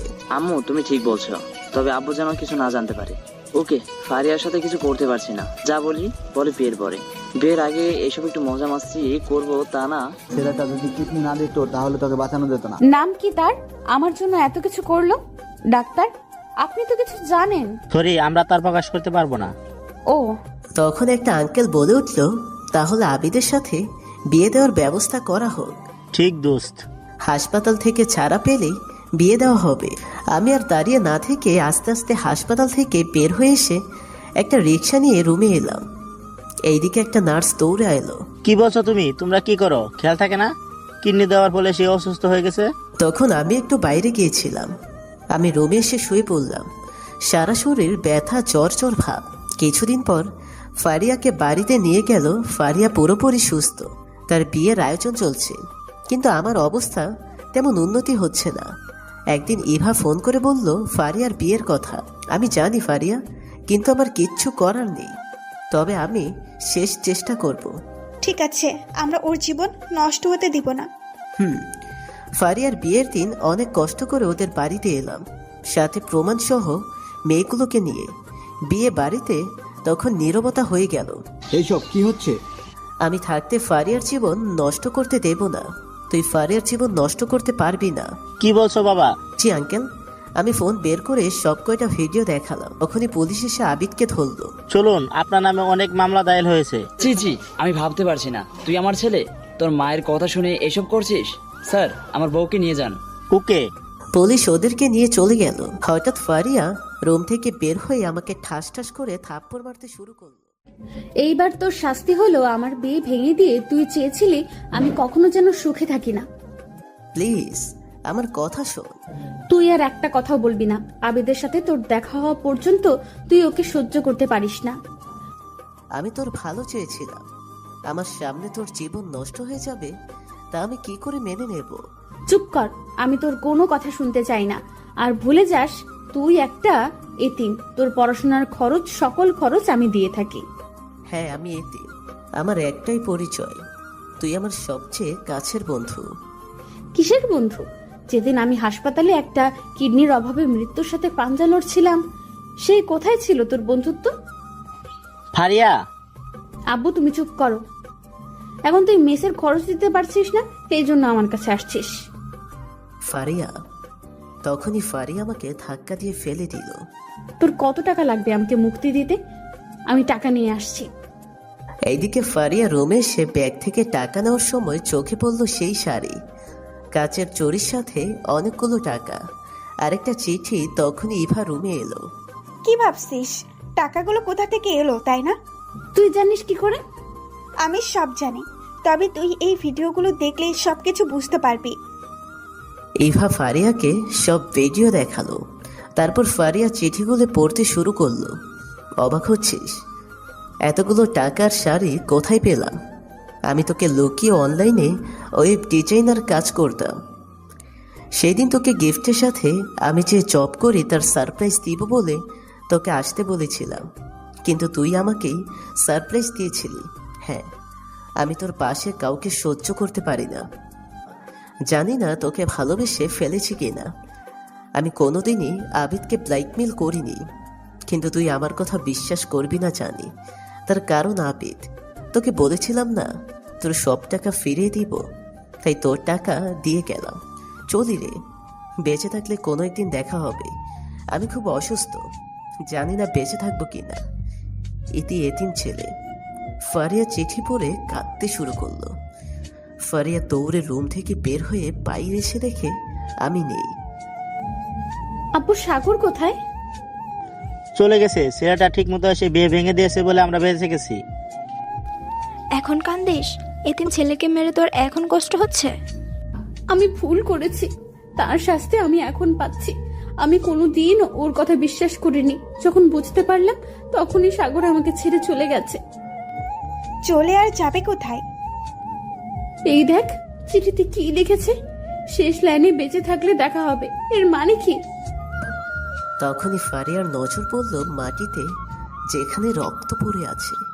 এখানে তো রক্ত পড়ে আছে কেন? তুই করেছিস, তোর মনে নেই? আমি নিজে চোখে দেখেছি ওর পেট থেকে রক্ত বের হচ্ছে, কারণ ওই এতিম ছেলেটাই তোকে কিডনি দিয়ে জীবন রক্ষা করছে। ছেলেটি এখন কেমন আছে জানি না, ডাক্তার বলেছিল ওর দিকে খেয়াল রাখতে, কিন্তু আমরা ওর খেয়াল রাখিনি। আমি কিচ্ছু জানি না, আমার সাগরকে লাগবে, তোমরা কি করে এনে দিবে জানি না। তুই হাসলি রে, আজ তোর জন্য আমার বন্ধুকে হারিয়ে ফেলতে শুরু করছি। তোর কাছে এনে দেবো ভাবলি কি করে? আমরা তো সব কিছু জানতাম না, যদি বা আমাদের সাথে না বলতো। এখন কেঁদে কোনো লাভ নেই। তোরা বল না সাগর কোথায় আছে, যদি না বলিস আমি কিন্তু নিজেকে শেষ করে দিব। বাবা তোমরা বলো সাগর কোথায়? ফারিয়া আর ভুল বুঝতে পেরেছে। আমরা ওকে গাড়িতে তুলে দিয়ে এসেছি। সাগর এই শহর ছেড়ে গ্রামে চলে গেছে। আব্বু আমি সাগরের কাছে যাব, আমি বুঝতে পারছি আমার সুখ কোথায়। কেউ আর কোনো কথা না বলে গাড়ি নিয়ে গ্রামের উদ্দেশ্যে রওনা দিল। বাসের ঝাঁকুনিতে আমার পেট থেকে রক্ত বের হচ্ছে, কিছুতেই বন্ধ হচ্ছে না। হঠাৎ আমি জ্ঞান হারিয়ে ফেললাম। 2 ঘন্টার মধ্যে ফারিয়ারা গ্রামে এসে পৌঁছালো। আমার চাচাদের বাড়িতে এসে দেখি সবাই কান্নাকাটি করছে। রিমি তোমরা কান্নাকাটি করছো কেন? তোমার ভাইয়া কোথায়? ভাইয়া, আমার ভাইয়া হাসপাতালে ভর্তি আছে। কি? আমার মেজো ভাই মারা যাওয়ার পরে আমি ছেলেটার একটু খোঁজ খবর নিইনি। আজ আমাকে অপরাধী মনে হচ্ছে। ডাক্তার বলছে ভালো হাসপাতালে ভর্তি না করালে বাঁচানো যাবে না, কিন্তু ডাক্তার তেমন ভরসা দিচ্ছে না। ভাইয়ের খুব কষ্ট হচ্ছে, পেট থেকে অনেক রক্ত বের হচ্ছে। ডাক্তার বলেছে কিডনি দেওয়ার ফলে হয়েছে, কিন্তু ভাইয়া কাকে কিডনি দিল? ফারিয়া চুপচাপ কেঁদেই যাচ্ছে। কোন হাসপাতালে ভর্তি আছে? ইভেনসিনা হাসপাতালে ভর্তি করেছে। আমি সাগরের কাছে যাব। তুই শান্ত হয়ে থাক, সব ঠিক হয়ে যাবে। এভা কান্না করতে পারছে না, ফারি আরো ভেঙে পড়বে তার জন্য। ওরা গাড়ি নিয়ে রওনা দিল। ডাক্তার সাহেব, আমার ভাতিজা এখন কেমন আছে? এখন কিছু বলা যাচ্ছে না, আল্লাহ ভরসা। প্লিজ ডাক্তার, আমার ভাতিজাকে বাঁচান। যত টাকা লাগে দেব, দরকার হলে সব সম্পত্তি বেচে দেব। দেখুন এটা আমাদের হাতে না, আপনারা আল্লাহর উপর ভরসা রাখুন। আমার ছেলের যদি কিছু হয়ে যায় তাহলে আমি বাঁচবো না। সেই ছোট থেকে আমি ওকে মানুষ করেছি। বড় চাচা চিন্তা করো না, আল্লাহ আছে। কিছুক্ষণের মধ্যেই ফারিয়ারা পৌঁছে গেল। আন্টি সাগর কোথায়? আইসিইউতে রয়েছে। ফারিয়া দৌড়ে রুমের সামনে এসে দেখে আমার অক্সিজেন মাস্ক ব্যবহার করে নিঃশ্বাস চলছে। ফারিয়া দরজা খুলে ভেতরে ঢুকবে তখনই, এই আপনি কোথায় যাচ্ছেন? আমি সাগরের কাছে যাব, প্লিজ আমাকে যেতে দেন। সরি, আমরা কাউকে ভেতরে যেতে দেব না। যখন জ্ঞান ফিরবে তখন ঢুকতে পারবেন। প্লিজ আমাকে যেতে দেন, দেখেন না ওর অনেক কষ্ট হচ্ছে। আপনাকে বললাম না, প্লিজ আপনারা এই মেয়েকে নিয়ে যান। ফারিহা, পাগলামো করিস না, চল আমার সাথে। সব দোষ আমার জন্য সাগরের এই অবস্থা। ওর কিছু হলে আমি নিজেকে ক্ষমা করতে পারবো না। হঠাৎ নার্স এসে যা বলল, ফারিয়া আরো জোরে কাঁদতে শুরু করলো। কেউ এখনই ডাক্তারকে নিয়ে আসেন, রোগীর অবস্থা খারাপ হয়ে যাচ্ছে। ম্যাম, আমি এখনই যাচ্ছি। রনি দৌড়ে গিয়ে ডাক্তারকে ডেকে নিয়ে এলো। কি হয়েছে? স্যার, রোগীর পালস রেট বেড়ে যাচ্ছে। তাড়াতাড়ি একটা ইঞ্জেকশন দাও, রোগীর পালস রেট স্বাভাবিক হয়ে যাবে। Okay sir. Nurse injection ready করে আমাকে পুশ করিয়ে দিল, আর ডাক্তার আমাকে ইলেকট্রনিক শক দিতে শুরু করলো। যাক আল্লাহ ভরসা, এখন রোগীর পালস রেট স্বাভাবিক হয়ে গেছে। ডাক্তার রুম থেকে বের হয়ে আসলো। স্যার আমার বন্ধু এখন কেমন আছে? কিছু বলা যাচ্ছে না। ফারিয়া কাঁদতে কাঁদতে বলল, প্লিজ বলেন না সাগরের জ্ঞান ফিরবে। 12 ঘন্টা পার না হওয়া পর্যন্ত কিছু বলা যাচ্ছে না। ডাক্তারের কথা শুনে ফারিয়ার চাচি কান্না করতে শুরু করলো। আব্বু প্লিজ সাগরকে বাঁচাও, আমি ওকে ছাড়া বাঁচবো না। আমার জন্য সাগরের এই অবস্থা। শান্ত হও মা, আল্লাহর উপর ভরসা রাখ। আম্মু আমি কিছুতেই মানতে পারছি না সাগর আইসিইউতে ভর্তি। আমার কোনো ছেলে নেই, সাগর আমার ছেলে। ওর কিছু হলে আমি কি নিয়ে বাঁচবো? বড় চাচা তুমি শান্ত হও, সাগরের কিচ্ছু হবে না। এইদিকে অনেক রাত হয়ে গেছে। কেউ বুঝতে পারেনি রাত শেষ হয়ে দিনের আলো বের হতে শুরু করেছে। রাকিব সবাইকে নিয়ে হোটেলে গিয়ে রাস্তা করে আসো। আমি যাব না, তোমরা যাও। আচ্ছা ফারিহা চল, তুই গতকাল থেকে কিছুই খাস নাই। তোরা যা, আমি কিছু খাবো না। যতদিন না পর্যন্ত সাগরের জ্ঞান ফিরবে ততদিন কিছুই খাবো না। তোর শরীর খারাপ হয়ে যাবে, তোর অপারেশন করা। আমি কিছু খাবো না, দেখছিস না সাগর কষ্ট পাচ্ছে, আর আমি খাবো? ফারিয়া যাও, খেয়ে আসো, এইভাবে নিজেকে কষ্ট দিও না। ভাইয়া আমার খেতে ইচ্ছে করছে না, আপনারা খেয়ে আসেন। ফারিয়া চাচি বাদে সবাই খেতে চলে গেল। কিছুক্ষণ পর সবাই নাস্তা শেষ করে চলে এলো, আর বাকিদের জন্য নাস্তা নিয়ে এলো। মা, নাস্তা করে নে, এই নিজেকে কষ্ট দিস না। আমি বললাম না আমি কিছু খাবো না। এখন আল্লাহ করো মা, তোমার শরীর খারাপ করবে। নাস্তা করে নাও। ভাই আপনিও নাস্তা করে নেন। ফারিয়া, হা কর, আমি তোকে খাইয়ে দিচ্ছি। ইভা ফারিয়াকে খাইয়ে দিচ্ছে। এইভাবে কেটে গেল সকাল দুপুর। বিকেলের দিকে হঠাৎ নার্স এসে বলল, রুগীর জ্ঞান ফিরেছে, দেখতে যেতে পারেন, তবে এক এক করে। আমি আগে যাব, তোর আমাকে যেতে দে। আপনি আসেন আমার সাথে। চলো।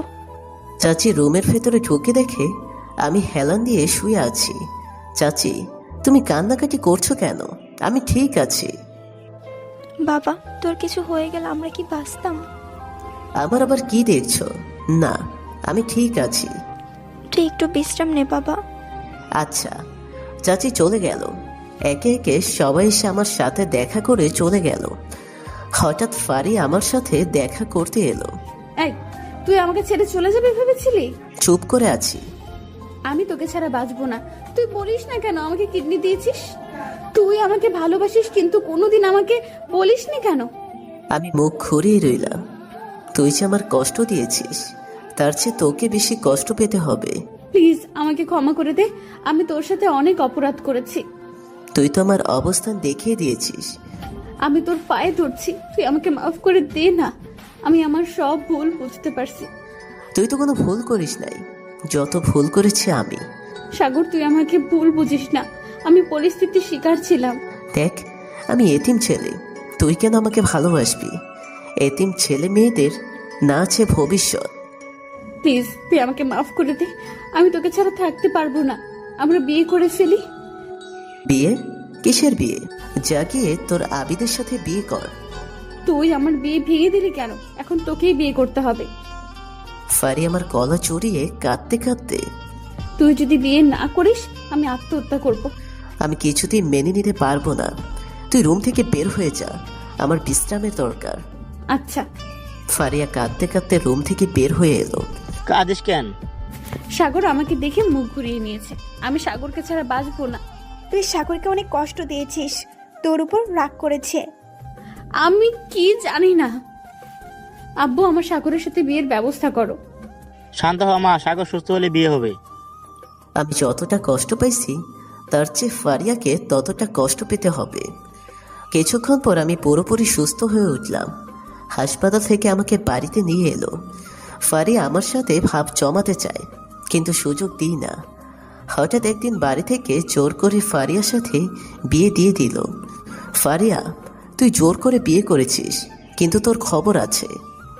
ভাইয়া, মনে মনে কি বলছিস তুই? কিছু না। এইবার রনি রাকিব আমাকে জোর করে বাসর ঘরে ঢুকিয়ে দিল। ফারি এসে আমাকে পায়ে সালাম করতে যাবে, পা সরিয়ে নিলাম। পা সরিয়ে নিলে কেন? আমি এই বিয়ে মানি না। আমি তোকে বলেছি না, আমি তোকে বিয়ে করতে পারবো না। এখনো আমার উপর অভিমান করে আছো কেন? একদম চুপ। যা, দরজা দিয়ে এসে নিচে ঘুমিয়ে পড়। আমাদের বিয়ে হয়েছে, নিচেই ঘুমাবো কেন? আমি চিৎকার করে উঠলাম। তোকে বলেছি না দরজা দিয়ে সে নিচেই শুয়ে পড়তে? তুই আমার কাছে বউয়ের অধিকার নিতে আসবি না। ফারিয়া কাঁদতে কাঁদতে দরজা বন্ধ করে দিয়ে এসে মাটিতে শুয়ে পড়ল। আমাকে কষ্ট দিয়ে যদি তোর ভালো লাগে তাহলে আমাকে আরো কষ্ট দে। ফারিয়া ফুপিয়ে ফুপিয়ে কাঁদছে। আমি বুঝতে পারছি, কিন্তু কিছু করার নেই। এটা তো সামান্য কষ্ট, এর চেয়ে বেশি কষ্ট দিব তোকে। পরের দিন সকালে ঘুম থেকে উঠে দেখি ফারিয়া ঘুমিয়ে আছে। আমি পানি নিয়ে সে গায়ে ঢেলে দিলাম। এখন তোর ঘুমানোর সময়? ঘুম থেকে উঠে ফ্রেশ হয়ে বাড়ির উঠান ঝাড়ু দে। আমি তাহলে ওঠ বলছি। এতিমকে বিয়ে করেছিস, এখন এইসব মনে ছিল না? ফারিয়া উঠে ভিজা কাপড় চেঞ্জ করে কাঁদতে কাঁদতে কাজ করছে। বৌমা, তুমি এই সব কাজ করছো কেন? তুমি এই বাড়ির নতুন বউ। দাও, আমি কাজ করছি। না আন্টি, আমি কাজ করতে পারবো। চাচি জোর করে কাজ শুরু করলো। দুপুরে বউ ভাত। ফারিয়া আমার জন্য রান্না করছে। আমি মুখ নিয়ে দেখি, ওয়াক থু, এইসব মানুষ খায়। আমি প্লেট টান মেরে ফেলে দিলাম। ভাইয়া তুই এটা কি করলি? খাবার তো খারাপ হয়নি। চুপ থাক, আসছে রান্না করতে, কোনোদিন রান্না করেছে সে? আমি চলে এলাম। ফারিয়া কাঁদতে শুরু করলো। রিমি, তোমার ভাইয়া আমাকে আরো কষ্ট দিক, আমি মেনে নিব। আমি ল্যাপটপ নিয়ে বসলাম, অনেক কাজ জমা হয়ে আছে। আমি কাজ করছি তখন রিমিকে বললাম 1 কাপ চা দিতে। কিছুক্ষণ পর ফারিয়া চা নিয়ে এলো। তোমার চা? তুই কেন নিয়ে আসলি? না মানে রিমি পড়ছিল তাই আমি নিয়ে এলাম। আমি চা খেতে শুরু করলাম। চা অনেক সুন্দর হয়েছে। ছি, এইসব কেউ খায় নাকি? দিলাম চায়ের কাপ মাটিতে ফেলে। চা যখন বানাতে পারিস না তাহলে কি করতে এসেছিস? সরি না, কোনো দিন হবে না। আমি কাজ শেষ করে কবিরের সাথে দেখা করতে এলাম।